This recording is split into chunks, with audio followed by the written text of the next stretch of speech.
You are watching Sammy the Interviewing Toucan, made possible by the Indiana Young Readers Center.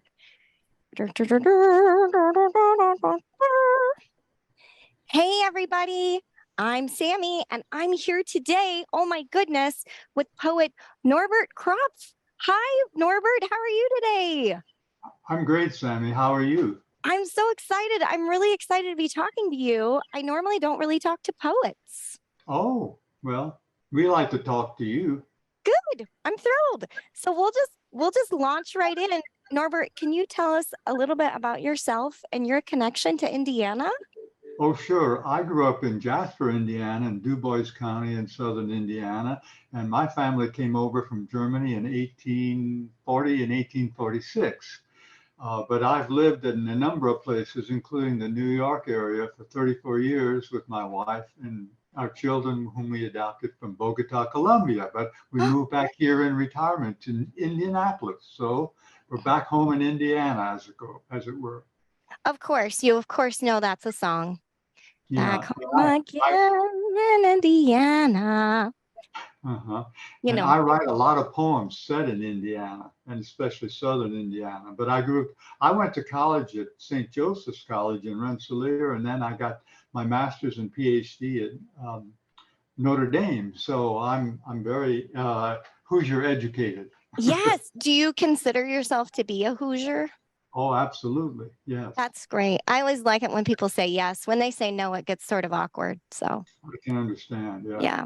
So tell me about being Poet Laureate of Indiana. When were you the Poet Laureate? I was the poet laureate from 2008 to 2010. We had just moved back here from New York in 2004 in retirement. My wife is also a teacher at high school and um, junior high.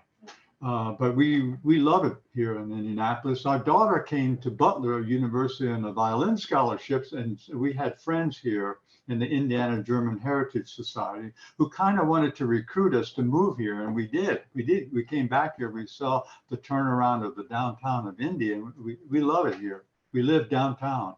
Oh, that's so great. So when you were the Poet Laureate, what was it like? What were some of the things that you had to do in that position? Well, you're really the sort of poetry ambassador, and you go around and you promote poetry and you promote Indiana poets. And I do a lot of collaborations with musicians and photographers and so on. And I did a lot of that. And one of my favorite things that happened was that in 2008, when I had just started, I was invited to come to the Jasper Middle School in my hometown. There's a woman there who's been teaching my poetry for a good while, and I got to read to a big group of the eighth graders, and then I went into her room and also discussed poetry with them, and uh, I was so touched. She had them make two of her classes made big books in which they picked a poem of mine and talked about why they liked it. And then they also wrote a poem in imitation, sort of one of my poems. And that was so touching to have that presented to me. Well, and it sounds so flattering too, like Oh, they're yeah. spending time thinking about your words. How Hmm. special. That's amazing. They loved reading poems about the place where they lived. And that's what they saw that in my poetry, that I knew where they were from and I knew what it was like and I knew the landscape and the woods and the hills and so on and so forth. And so we were all very happy. Oh, I love that. So, Norbert, when you did all this poetry with the kids, I guess my question is really, do you think reading poetry with children is a good thing? Oh, absolutely, yeah. And children, they get poetry because they have such a fresh view of things. I mean, there is some poetry that's very complicated and so on, but I tend not to write that kind of poem. I tend to write an accessible poem, and I always say that we came over in 1840 and 1846 from Germany, and I was the first one who graduated from college. It wouldn't make sense for me to write poems that the people that I grew up with can't understand.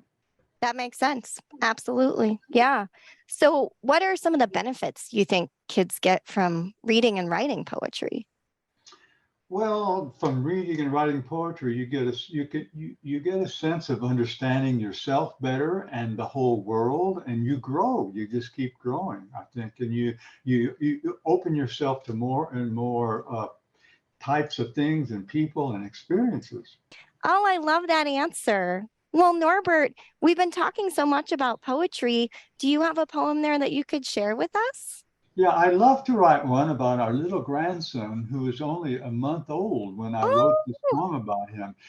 Our daughter ended up, uh, she's from Colombia, as our son is, but she married a German from my ancestral region, Franconia, northern Bavaria, and she's living over there now.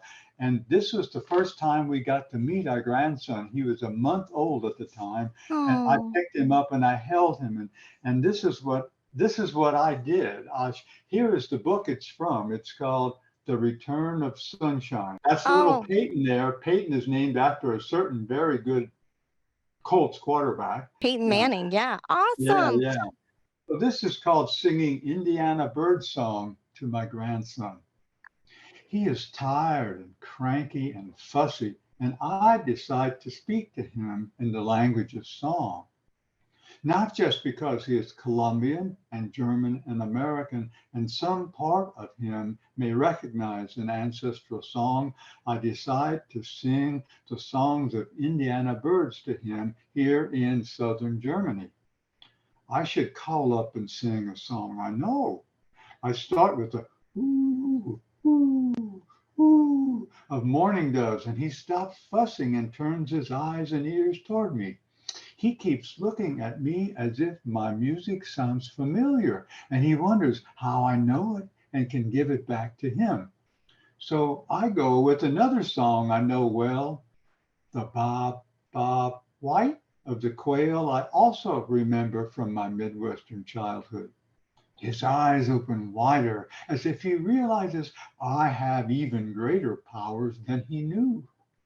Every note of either song makes him quieter and calmer and brings him nearer to me as I enter deeper into the mystery and miracle he is.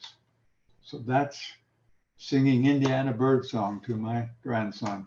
Oh, and Norbert, of course, you get bonus points because your poem is about a bird. I love that. Oh, that's right. Yes, I hadn't thought Yes. about Well, that. and did you know that I'm from South America myself? No, well, I'm glad to hear that. You know, toucans, Wonderful. South America. Yeah, that's Yeah. amazing. We have so Uh, much in common. Poetry brings people together, people and Absolutely. creatures and everybody. Yes. Now, Norbert, what are you working on now? Do you have a project coming up with that has to do with kids? You know what? I have a book, a prose book called Homecomings, a writer's memoir, and it deals with the 50 plus years of my writing and publishing life. And it's coming out this summer. And it just starts off with what I got a lot of invitations at first when I started to write on Long Island, just to write little short essays explaining how I got started and why I was doing what I was doing. And I started enjoying it so much, I just kept doing it on my own. And eventually I didn't know I had a book going at that time, but later on I began to realize that it was making a book. And it's taken a long time, but it's 319 pages. Wow, that's big. Yeah, Yeah, that's one of my biggest books. Yeah. amazing. Well, that's so great. Is there anything else you want to talk to us about? Yeah, I have two chapbooks of poems for children, and one is called Peyton Potter Rides His Unicorn, and that's our grandson, you see. Yeah. So, one of the poems in that book is called The Reading Owl's Kingdom. There's another bird for you, you see. I love it. I love how connected Would you you are to like to hear birds. it? It's not very long. Yes, let's hear it. Once there was an owl who, after cataract surgery, instead of going on the prowl, would read books in his tree. This reading owl would sit on high and read and devour book after book. And believe you me, this is no lie. They called his corner the book nook. Other critters who didn't sleep at night would crawl, scamper, or fly on over to see a reading owl so very bright he would read books cover to cover. Pretty soon, all the denizens of those woods came to be known for the legendary wisdom that brought others into their neighborhood to witness the wise old reading owl's kingdom. So there you are. Oh, Norbert, that's so wonderful. I'm so happy that we got to hear two bird poems today. Yeah, What a that's right. treat. Oh, well, gosh, this has been so great. Thank you so much for chatting with me today. Oh, it's my pleasure. Thank you. Wonderful. Well, you have been watching Sammy the Interviewing Toucan, reminding you to read local. So long, everybody. Bye, Norbert. Bye bye, Sammy. Have a good one. You too.